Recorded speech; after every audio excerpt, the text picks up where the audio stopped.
God is the founder of this place. Back in 2019, I had a dream, a vision of a place where young lives once lost in hardship could find hope again. That dream became Restoring the Lost Mile, a rescue center dedicated to shaping the future through education, art, and talent. I was born and raised in Busia County, and actually I'm the firstborn in my family. And we went through a lot of challenges when I was growing up, yeah? Until it reached a point where I lost my education life when I was 7 years old. So I began to do businesses at that age. And the business was going like this. At that time, my mom was pregnant, and my dad used to come and fight all of us in the house. You can imagine my dad used to give us like 5 shillings. That 5 bob, it was our breakfast, it was our lunch and supper, 5 bob. And then on top of that, in the evening, he could come at night and fight all of us. So I never knew peace in my family. And actually, I normally say one thing, that there is nothing when I was growing up I could learn from my dad. And actually, I grew up knowing that fathers, they are very violent. I never knew peace in our home. So through all those challenges, but in spite of all the challenges, I used to love him because he's still my dad, and I used to love him so much. So at the age of 7 is when my mom was carrying the pregnancy of our last born child. So she could not do much at that time. So it reached that point where I had to leave school at the age of 7. So my mom used to cook chapati. Those days chapatis they were being sold, I think 5 bob shillings, yeah, per chapati. So my mom used to cook chapati for me in the house, and then she used to give me those chapatis. I go to the street and sell them, and then in the evening I bring back the money, and that's how we survived. But again, the business grew up until a point where we integrated to selling shoes. And it was so challenging, but God was through with us.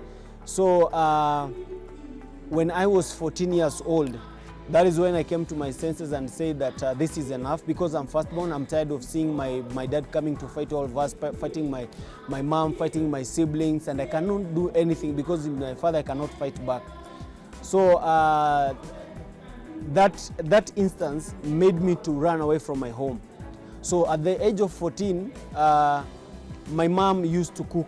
We were using to sell like crepes, yeah? So my mom left that business for me, and then she went for prayers. So I decided in my heart, because there was a time when I was in school, there is a guy who used to come to school and then was like telling us, Nairobi is a very good place. Nairobi it's a place to live, you know. So the guy actually literally like shared the good part of Nairobi in my life when I was in school. So I was young. So I said to myself, because Nairobi it's a good place, you know, I've never been there before.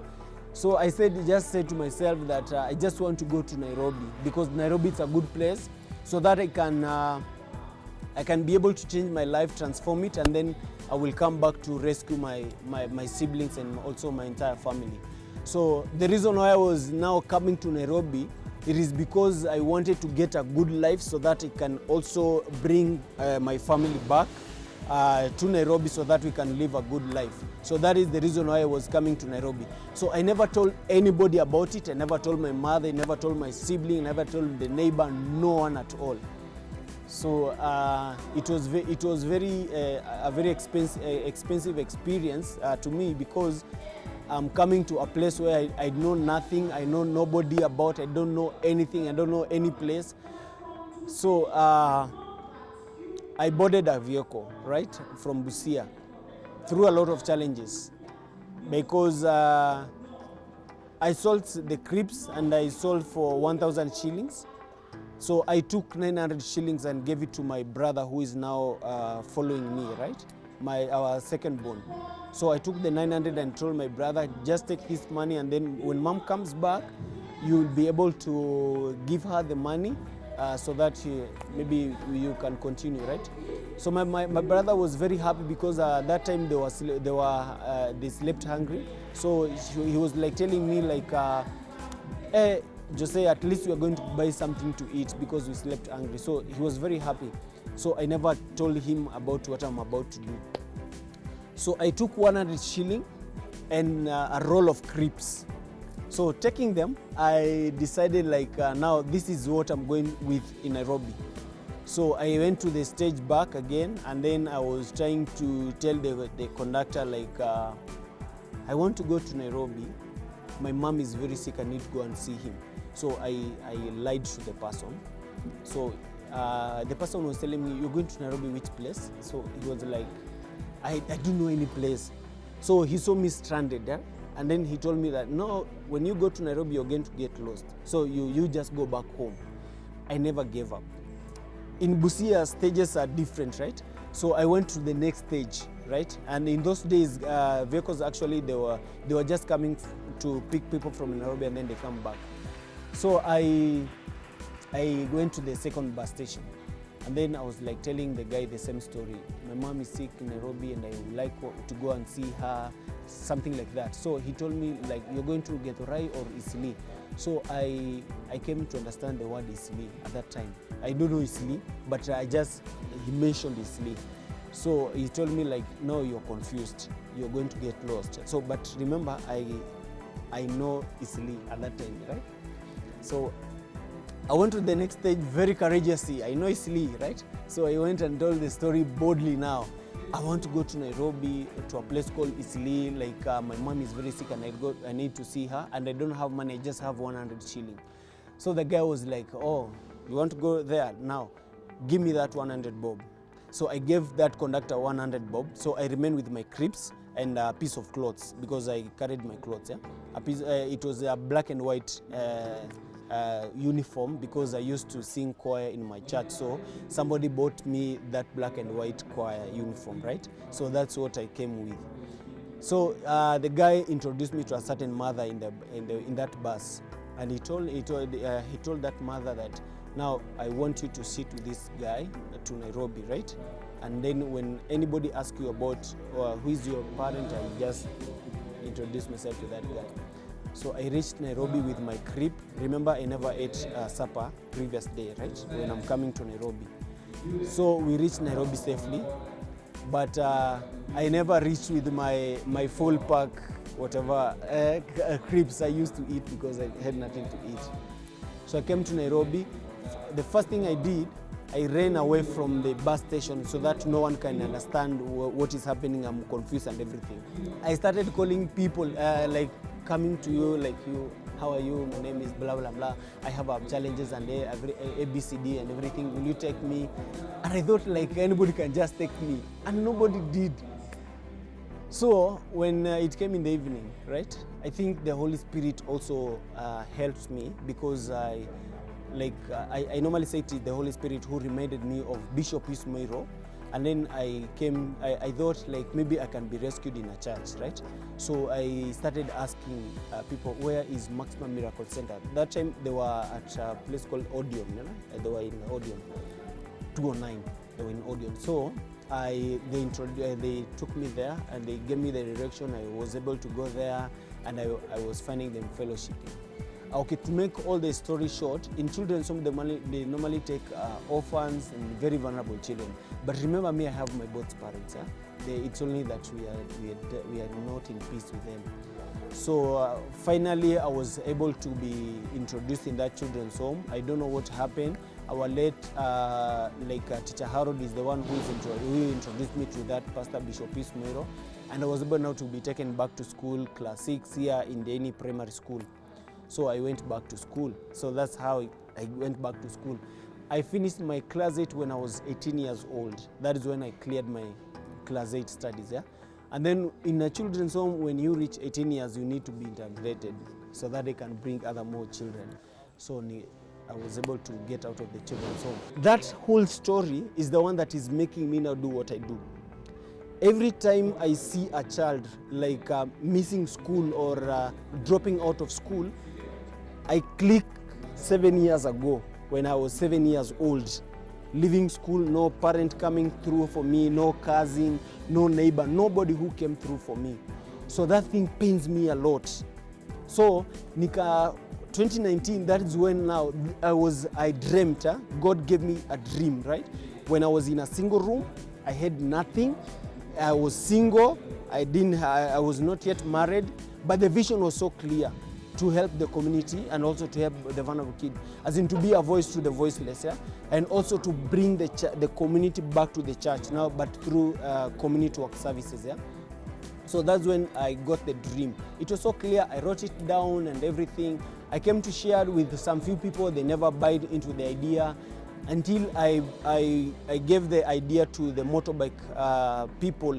So I shared with them and they agreed to buy the idea. Na tukafungua sa organization inaitwa Restoring the Lost Mile. Since its founding, the center has provided a safe haven for vulnerable children, giving them access to education and a platform to explore their talents.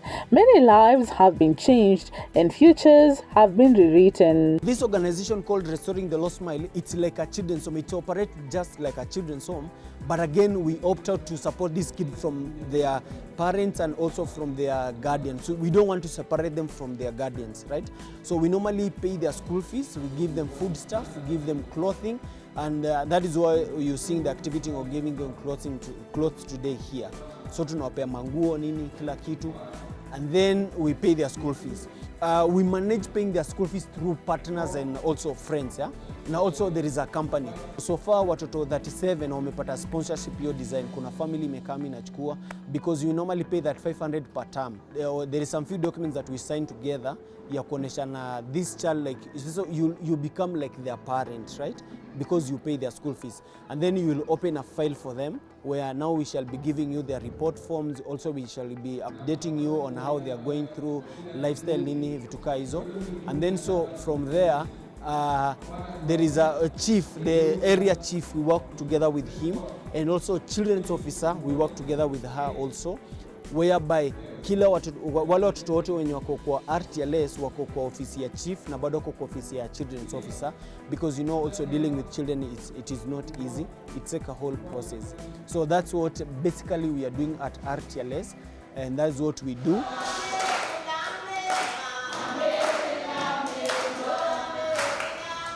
Activities done at the center include food donations and mentorship programs. David Tiambo, Joan Ayanae. Oh, asante. Si ndio? Ama gani?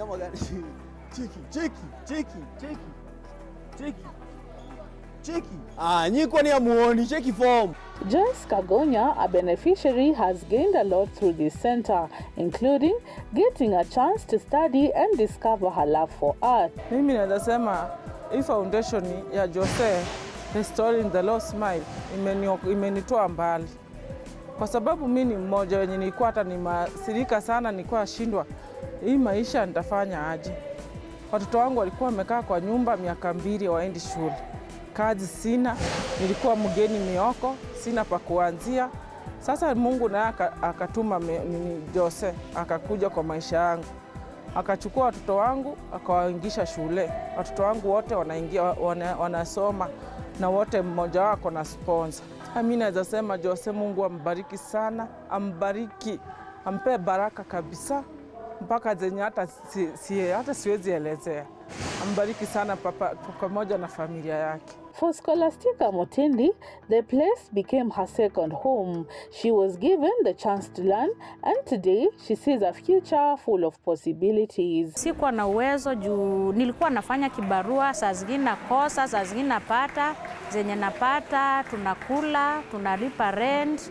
Hata saa zingine tulikuwa tunakosa tu. Nilikuwa nimezunguka mashule, naambiwa nilete pesa zote. Sasa wakati ule nilijuana na Jose, akaniingisha watoto shule. Mimi naweza sema Mungu ambariki sana, amenitoa mbali. Kwanza sana shule, juu watoto wangu wakienda shule hata mimi nasikianga nimeshiba hata kama sina chakula. Geoffrey Kamau never imagined he will get the opportunity to showcase his talent, but here his dream became a reality. Kusema kweli sikuwa na hope za kuingia shule, school fees ilikuwa imekosekana kabisa, lakini nilikuwa nimehope kucheza ball, juu hiyo ndio kitu napenda sana. Mimi Jose nikaona maisha yangu imechange kabisa. Sasa nimegeuziwa maisha yangu. Sasa ilikuwa kwa giza, nikakuwa kwa mwangaza sasa.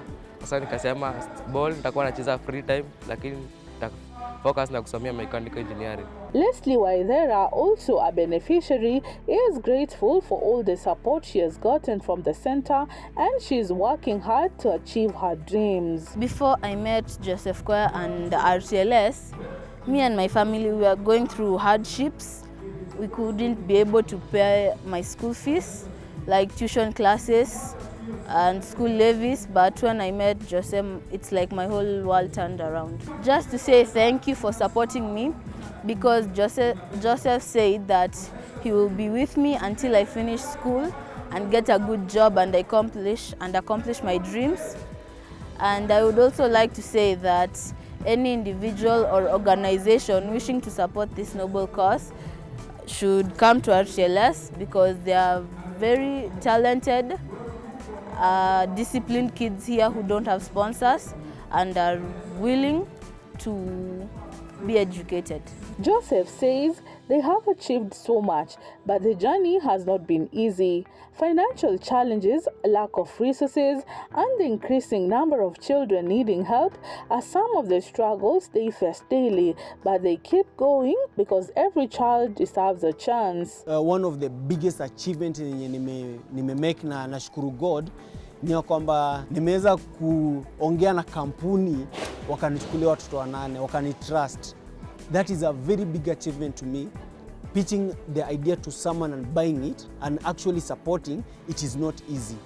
The other achievement we make so far ni ya kwamba at least 37 kids wamepata sponsorship. Tuko na watoto 84 wenye tunasupport within the organization. So 37 of them already wamepata sponsorship. Hao sisumbuki story ya school fees. Hao wengine ndo bado nasumbuka kidogo, but I believe by next year wote watapata sponsorship. Wakishapata wote, it will be a very big achievement yenye kwa tumemake. Yeah. And also the other achievement at least yenye make at least nime bring bond ya familia together, because kuna ile separation imekuwa between wazazi na watoto wao because of poverty. So unapata watoto kuwa na ile hope imekosekana. So that achievement nime make sahi ni kwamba nime bring the family together and nime able to unite them. Asked of partnerships and volunteers, this is what Joseph had to say. Right now I have a team that we are working together with, volunteers actually, because we don't have enough funds to pay them. So they are volunteering to assist us in this work. During our meetings, during our field work processes, they assist us a lot. But we are planning also to work with them in future, right? So that we have those partners, those individuals that we are working to. I'm not working alone, we are working together with them. And also we have a patron who is also helping us in resourcing funds. Mwenye anapea tusaidie, maybe tuko na activity na mwambia tuko na hivi na hivi anatumia kapesa kidogo hivyo. Yeah. And then the other thing that I do, I have a family and I have to feed them, right? So I work with motorbike. I have my own motorbike. Nilichukua na loan nikamaliza, so nina work na motorbike business, right? So after all the events, after this, tomorrow niko kazini. Naona naenda nafanya kazi yangu ya biashara ya motorbike online, na pia kuna wale makasoma niko nao. But so tukiwa na event like 2 weeks before the event, that's when I stop work. Sasa nashughulikia hiyo event, because kuna wale wenye wanatupea manguo from different places. Na collect nguo kutoka Ruiru, kwingine Juja, kwingine Tao. Wale wenye wananipigia simu niko na manguo nataka kupeana na ziendea. So I collect within those 2 weeks na collect hizo manguo zote, wenye wanapeana chakula nini na collect, and then so na tunawapea during the event. Yeah. Despite the challenges, restoring the lost smile continues to bring hope to the young generation. With more support, more dreams can be restored and more smiles can be found. Mikono useme ni Bwana. Cheko wengine wana smile wakifanya hivi. One big challenge in my experience ni ya kwamba kuna wale watu ambao wanafikiria niko na pesa, right? Hiyo imekuwa a very big challenge to me.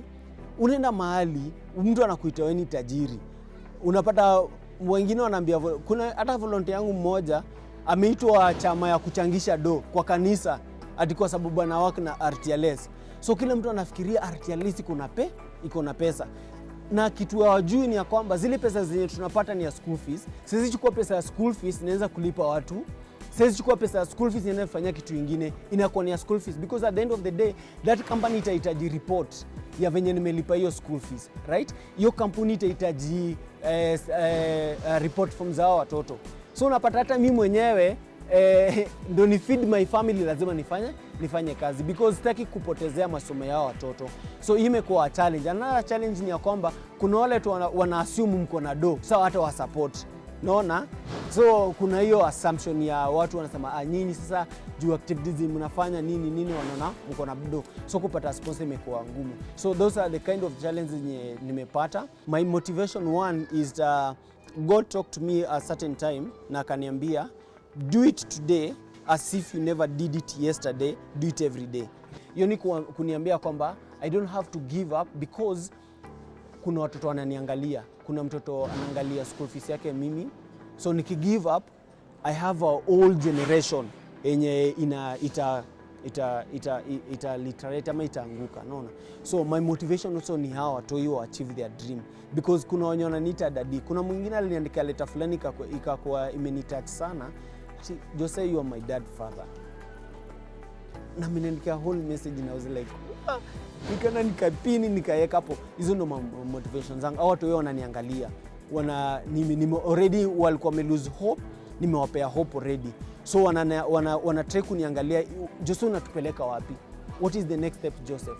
So that one makes me never to give up. That makes me to wake up every morning to pitch the idea to people and to tell them about RTLS. Together we can change lives. Every child deserves a bright future, and with a little help, Joseph and many others can make that a reality. So my future plan is to have my own resource center, because in church tumepewa, kukiwa na services Sunday we are limited, lazima tufanye our events in the afternoon, and sometimes tunakuanga na events during the morning hour, so we need to go to other places to look for a place to be. So my future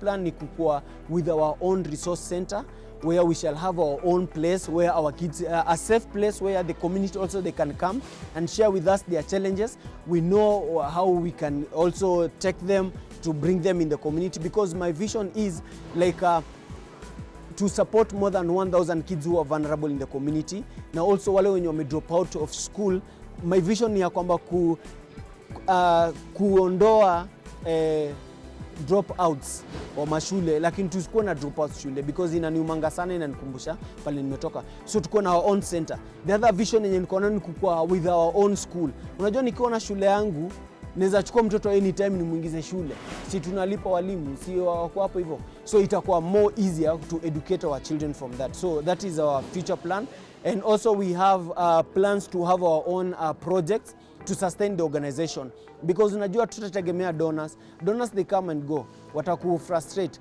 lakini what will I do for this organization to stand because of this child? Because I will not give up because of there is a child who is looking up to me. Sitogoja hiyo donor, because unajua some donors they come with a lot of conditions zenye zitawashinda kuperform.